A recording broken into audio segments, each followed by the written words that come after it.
Parang mas masarap siya pakinggan instead na yung ikaw talaga yung makakarinig.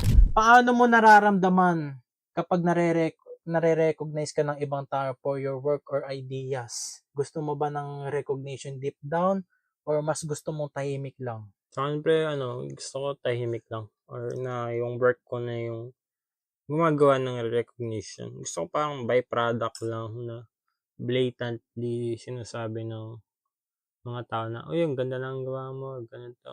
Bigyan ng recognition, external. Bakit?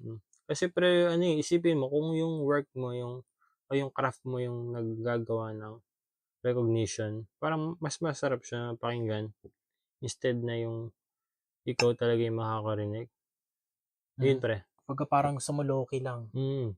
Low-key, kumbaga parang low-key recognition para Oo sa pre, ang ganda ng gano'n kasi hindi ka umaasa sa iba, 'di ba? oo, parang hindi ka na nagsisik ng validation para gawin Mm. mo na isang bagay. Ang ganda nun pre 'no? Ini-enjoy mo lang pre.